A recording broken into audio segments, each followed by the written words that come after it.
What's going on? This is Gregatron.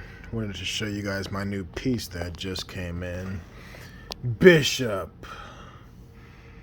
It's a statue from resin. Diamond Select. There's 3,000 of these things, and this is number, let's see, 1,208. Let's check the box out first.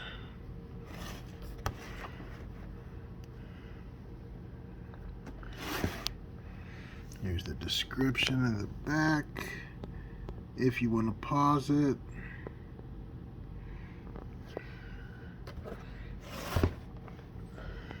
I don't need to go over who Bishop is, because if you don't know by now,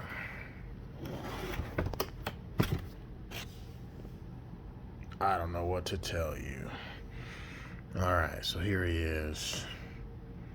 And I'm pretty impressed. I mean, let's just back up for a second. Look at the base. It's a sentinel hand. I mean, you can't go wrong. That's funny, the base is about the size of my actual hand. You can't go wrong with Bishop. Well, actually, the movie I didn't care for him. But I'm liking it. Let's talk about the color first, the paint job. Once again, I like how the yellow pops from the blue.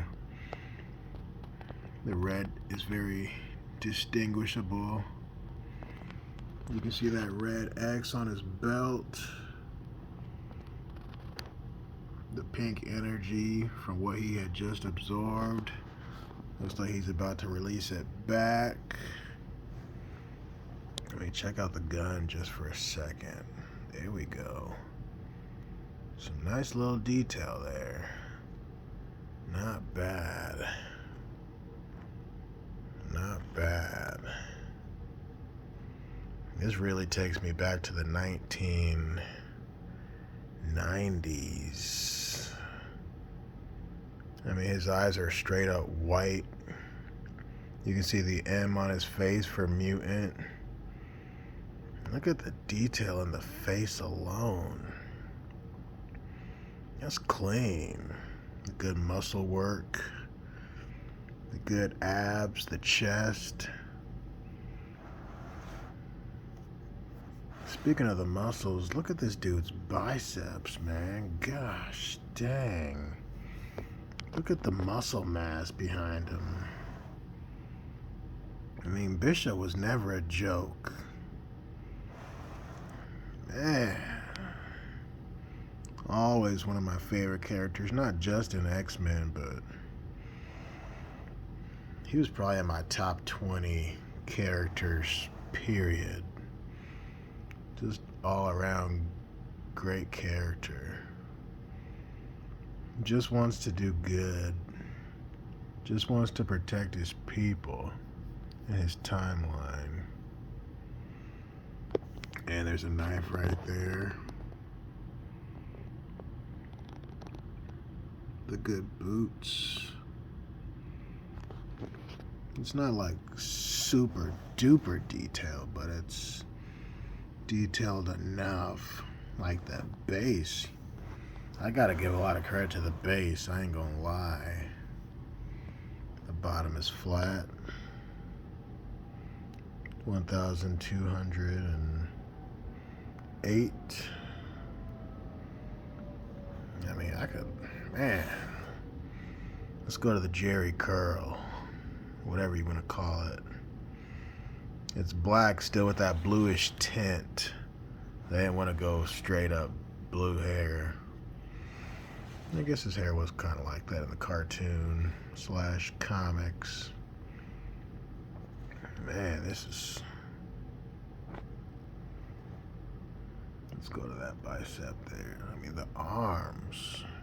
Still some hair in there. I just opened it.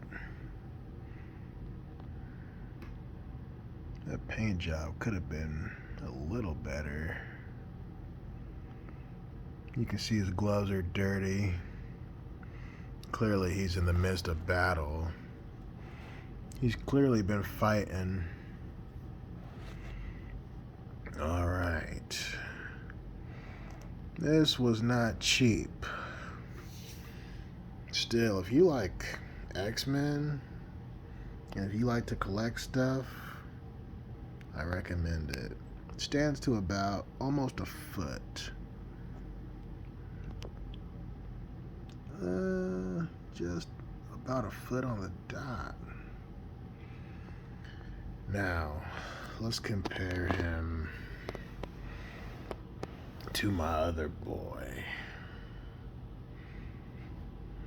Cable. This Cable piece from the same brand, Diamond Select, the resin statue. The Cable kind of towers over the Bishop. It just looks like a different scale altogether. I mean, look at this. I was about to call it a sword. Look at that blaster. Not to take the shine off of Bishop, but you almost can't have one without the other. Cable is close to about 16 inches. Yeah, so about 4 inches taller. These guys got big blasters. You can see the other pieces in the background, but I'm glad this Bishop came in because they're gonna go right next to each other. The way I always saw it growing up, you really couldn't have one without the other. You know, in the 90s, to make a long story short, Bishop went back in time to save his timeline from, I think there was a plague or something. So once they figure out how to stop that plague from happening, it screws up Cable's timeline. So Cable has to go back to where Bishop was to prevent him from saving his people. Because if Bishop's people got saved from the plague, it screws up Cable's timeline. So you really can't have one without the other. That's why I say that. These guys are kind of cut from the same cloth. I mean, they're hundreds of years apart, give or take, something like that. Maybe not hundreds of years, but everything we do affects others. You know, the purpose of those episodes was to show, you know, your actions have consequences. You know. Man, I'm going to be looking at these two for a while. Let me know what you guys think. Who's your favorite X-Men character? That's the question. Peace.